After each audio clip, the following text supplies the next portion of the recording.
दोस्तों, welcome to my YouTube channel Nancy success classes. दोस्तों, आज मैं क्लास 10 के सब्जेक्ट हिंदी में सूरदास जी का जीवन परिचय लिखना बताऊंगी। देखिए दोस्तों, आज का हमारा टॉपिक है सूरदास जी का जीवन परिचय। तो देखिए दोस्तों, आप लोगों को बोर्ड एग्जाम की परीक्षा में जीवन परिचय कैसे लिखना है और कितने शब्दों में लिखना है और क्या क्या हेडिंग डाली जाती है, हम आज आप सभी लोगों को एक ही वीडियो में सब बताएंगे। तो दोस्तों, आप लोग हमारे इस वीडियो को ज़रूर देख लीजिए, अपने दोस्तों में भी शेयर कर लीजिए। तो देखिए दोस्तों, जीवन परिचय लिखते समय हम लोग उसे हेडिंग वाइज लिखते हैं, क्योंकि हेडिंग वाइज लिखने से एग्जामिनर आपकी कॉपी से बहुत ही खुश होते हैं और आप लोगों को जीवन परिचय में पूरा नंबर देते हैं। तो देखिए दोस्तों, पहला हेडिंग रहेगा जीवन परिचय। आप लोग काले स्केच से हेडिंग डालेंगे जीवन परिचय। इसके बाद इसमें लिखेंगे अष्टछाप के सर्वश्रेष्ठ कवि। अष्टछाप के सर्वश्रेष्ठ कवि सूरदास जी का जन्म वैशाखी सुदी पंचमी को सन 1478 ईस्वी में आगरा से मथुरा जाने वाली सड़क के पास रूनकता नामक गांव में हुआ था। देखिए दोस्तों, इनका जीवन परिचय हो जाएगा कि अष्टछाप के सर्वश्रेष्ठ कवि। देखिए दोस्तों, सूरदास जी को अष्टछाप का सर्वश्रेष्ठ कवि माना जाता है। यदि क्वेश्चन में पूछ भी ले अष्टछाप के सर्वश्रेष्ठ कवि कौन है, तो अष्टछाप के सर्वश्रेष्ठ कवि सूरदास जी हैं। तो हो जाएगा कि अष्टछाप के सर्वश्रेष्ठ कवि सूरदास जी का जन्म वैशाख सुदी पंचमी को सन 1478 ईस्वी में आगरा से मथुरा जाने वाली सड़क के पास रूनकता नामक गांव में हुआ था। ये बचपन से ही विरक्त हो गए थे, यानी कि अलग हो गए थे और गऊ घाट पर रह कर के विनय के पद गाया करते थे। देखिए दोस्तों, सूरदास जी बचपन से ही विरक्त हो गए थे और गऊ घाट पर रहकर विनय के पद गाया करते थे। इनकी मृत्यु गोवर्धन के पास पारसौली नामक गांव में सन 1583 ईस्वी में हुआ था। देखिए दोस्तों, सूरदास जी की मृत्यु गोवर्धन के पास पारसौली नामक गांव में सन 1583 ईस्वी में हुआ था। देखिए दोस्तों, सूरदास जी के जीवन परिचय में हम लिखेंगे कि अष्टछाप के सर्वश्रेष्ठ कवि सूरदास जी का जन्म वैशाखी सुदी पंचमी को सन 1478 ईस्वी में हुआ था। और कहाँ पर हुआ था? आगरा से मथुरा जाने वाली सड़क के पास रूनकता नामक गांव में हुआ था। इनका जन्म रूनकता नामक गांव में 1478 ईस्वी में हुआ था। अष्टछाप के सर्वश्रेष्ठ कवि सूरदास जी का जन्म सन 1478 ईस्वी में रूनकता नामक गांव में हुआ था। फिर देखेंगे आगे कि ये बचपन से ही विरक्त हो गए थे और गऊ घाट पर रह करके विनय के पद गाया करते थे। ये गऊ घाट पर रहकर विनय के पद गाया करते थे। और देखिए दोस्तों, सूरदास जी श्री कृष्ण जी की बाल लीला का बहुत ही वर्णन किया है। श्री कृष्ण जी का बाल लीला का बहुत ही वर्णन किया है और उनकी बाल लीला का कोई ऐसा पल नहीं होगा जिसका इन्होंने वर्णन नहीं किया है। फिर इसके बाद देखिए दोस्तों, इनकी मृत्यु गोवर्धन के पास पारसौली नामक गांव में सन 1583 ईस्वी में हुआ था। सूरदास जी की मृत्यु गोवर्धन के पास पारसौली नामक गांव में 1583 ईस्वी में हुआ था। तो जीवन परिचय में देखिए दोस्तों, हमने आप लोगों को बताया कि उनके जन्म के बारे में, उनकी मृत्यु के बारे में और उनका जन्म कहाँ हुआ, मृत्यु कहाँ हुआ, उनकी माता का नाम, पिता का नाम, यही सब लिखा जाता है।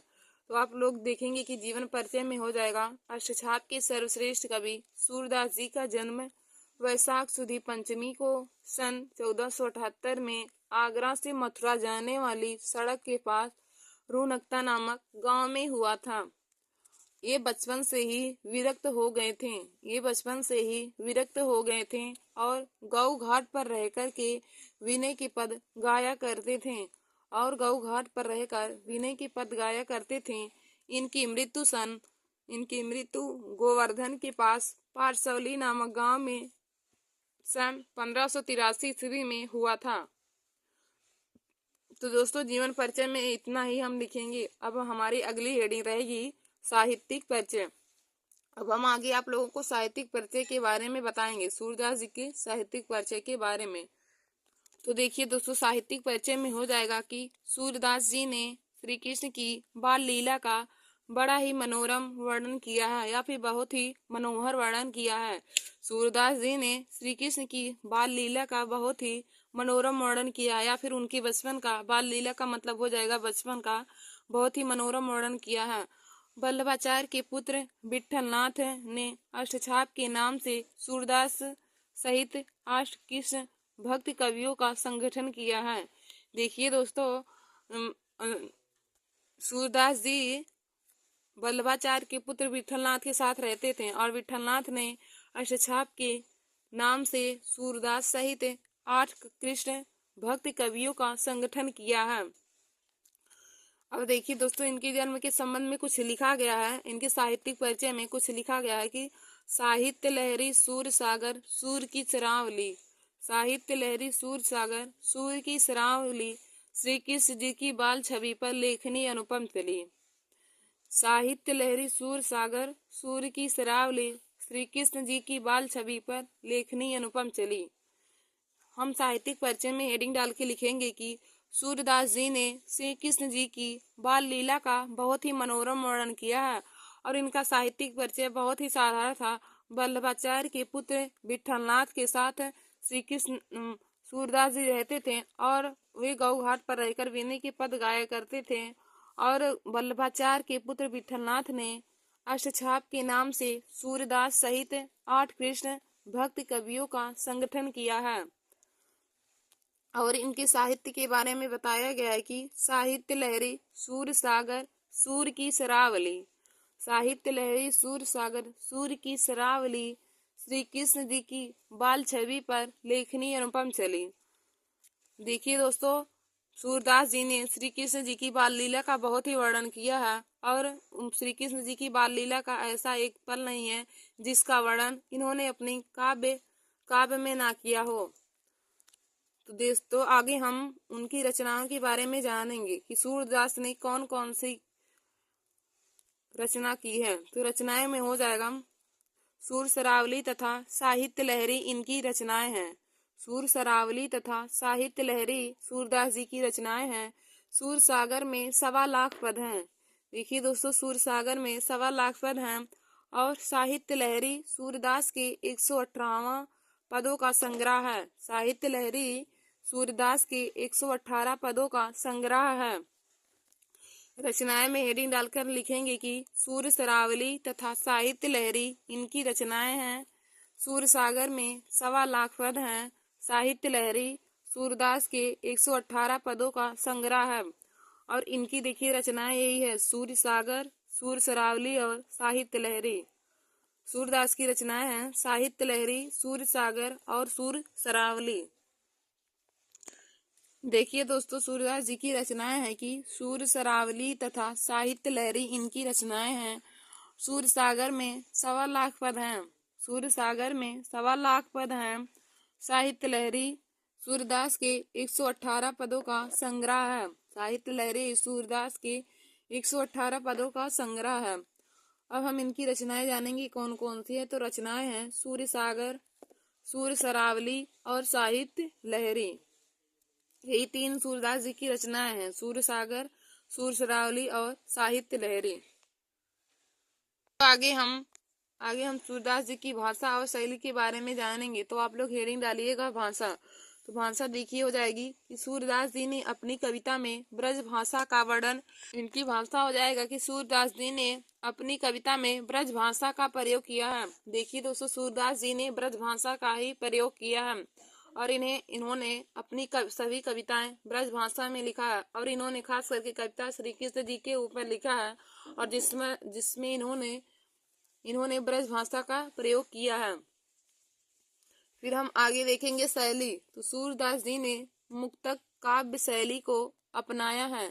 सूरदास जी ने मुक्तक काव्य शैली को अपनाया है। कथा वर्णन में वर्णात्मक शैली का प्रयोग हुआ है।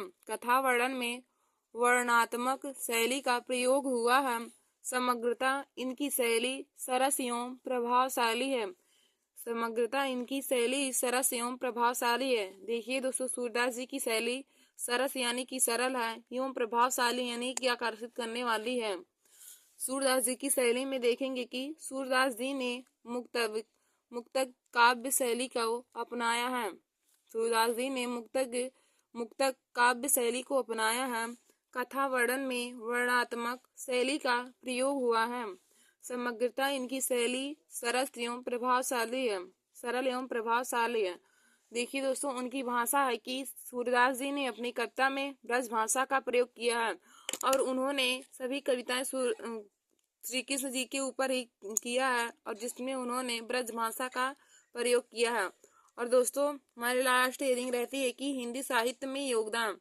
तो हिंदी साहित्य के योगदान में हम लोग लिखेंगे कि सूरदास जी घाट पर रहकर विनय के पद गाया करते थे और एक बार आचार्य वल्लभाचार्य वहां पे रुके तो उन्हें सूरदास जी ने उन्हें स्वचित एक गीत सुनाया जिस पर उन्होंने खुश होकर इन्हें मंदिर में कीर्तन करने के लिए रख लिया था।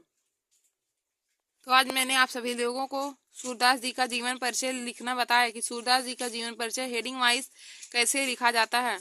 तो दोस्तों, आशा करती हूँ कि आप लोगों को जीवन परिचय समझ में आया होगा और आप लोग ऐसे ही बोर्ड एग्जाम परीक्षा में जीवन परिचय लिखेंगे और इतने ही शब्द लिखे जाते हैं और यही हेडिंग आप लोग जरूर लिखिएगा ताकि एग्जामिनर आप लोगों के नंबर ना काटें।